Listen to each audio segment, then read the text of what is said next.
मुख्यमंत्री पुष्कर सिंह धामी के निर्देशानुसार प्रदेश में पुनर्वास भूखंड आवंटन की प्रक्रिया को पारदर्शी बनाने के लिए लगातार कार्रवाई हो रही है। इसी क्रम में देहरादून जिले के डोईवाला विकासखंड में निर्माल ब्लॉक ए और बी आपको बता दें कि आमबाग पुनर्वास स्थानों में भूखंडों के कथित गलत आवंटन की शिकायतें मिली थी। शिकायत में ग्राम प्रधान सिराई और क्षेत्र पंचायत सदस्य सिराई खदारी द्वारा भूखंडों के अनुचित आवंटन की बात रखी गई। जिलाधिकारी एवं पुनर्वास निदेशक नितिका खंडेलवाल ने मामले की जांच के लिए अपर जिलाधिकारी अवधेश कुमार की अध्यक्षता में विशेष जांच समिति का गठन किया। जांच समिति की रिपोर्ट के आधार पर पुलिस ने दिनांक 31 जनवरी 2026 को कोतवाली नहीं टीरी में सुरेश सिंह, नरेश सिंह, खेम सिंह अज्ञात व्यक्तियों के खिलाफ धाराओं के तहत आपको बताने की एफआईआर दर्ज कर ली। पुनर्वास निदेशालय ने इस मामले में स्पष्ट किया है कि मुख्यमंत्री के निर्देशानुसार भूखंड आवंटन में पारदर्शिता सुनिश्चित की जाएगी और किसी भी अनियमितताएं पर कड़ी कार्रवाई की जाएगी। स्थानीय प्रशासन ने जनता से अपील की है कि किसी भी संदिग्ध गतिविधि या शिकायत की जानकारी पुनर्वास अधिकारी या पुलिस को तुरंत दें। इस कदम को प्रदेश में पुनर्वास कार्यों में सुधार और जनता के विश्वास को बनाए रखने की दिशा में महत्वपूर्ण कदम माना गया।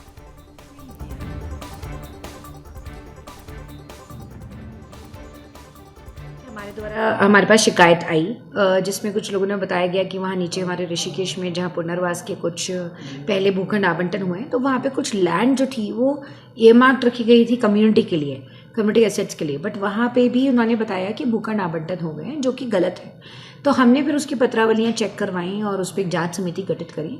तो वो जांच समिति के गठन के बाद और उस जांच समिति की जांच के बाद पता चला कि वो बेसिकली जो पत्रावलियाँ जो हैं वो काफ़ी दस्तावेज़ों में फॉर्जरी करी गई है और फॉर्जरी के फलस्वरूप वो आवंटन हुए हैं।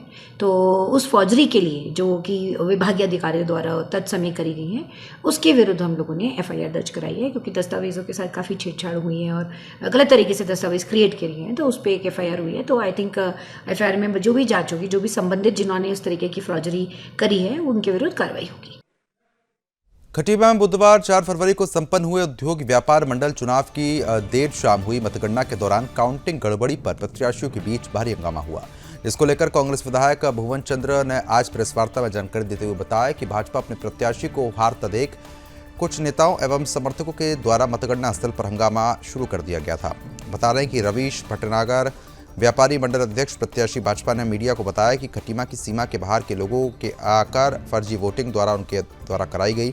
इतनी बड़ी गड़बड़ी आज तक नहीं हुई जो खटीमा में हो रही है। वहीं 800 के लगभग फर्जी वोट पड़े। जांच कराकर पुनः मतदान कराया जाएगा। अध्यक्ष पद प्रत्याशी तारादत्त ने बताया कि खोखा ठेला फड़ व्यापारी जो पंजीकृत नहीं थे उन व्यापारियों पर आपत्ति जताते हुए गहरा रोष व्यक्त किया गया।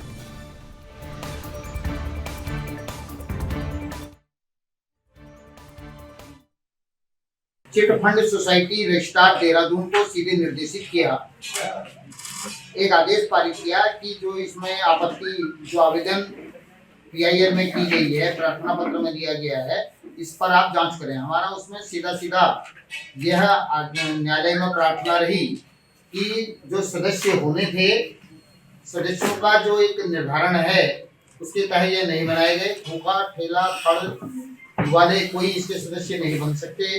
पंजीकृत व्यापारी किसी भी सरकारी विभाग में पंजीकृत होना चाहिए, उसके बाद ही वो इसका सदस्य हो सकता है। लेकिन यह कहीं भी कोई भी व्यापारी कम से कम 60% हो इस तरह के थे जो कि अपंजीकृत या व्यापारी ही नहीं है। चिटफंड सोसाइटी रजिस्ट्रार देहरादून को माननीय न्यायालय ने जो आदेश दिया था उसके आदेश में उन्होंने अपनी व्याख्या के लिए क्रांति उद्योग व्यापार मंडल उत्तराखंड हल्द्वानी सब रजिस्ट्रार चिटफंड सोसाइटी में पंजीकृत है। यहाँ के व्यापारियों ने देखा, यहाँ के शासन प्रशासन ने देखा, सब भ्रांत नागरिकों ने देखा और आप जो भी पत्रकार गण हैं, मीडिया के लोग हैं, उन्होंने भी देखा और ये महसूस किया कि ऐसा चुनाव इससे पहले बिहार में नहीं हुआ है।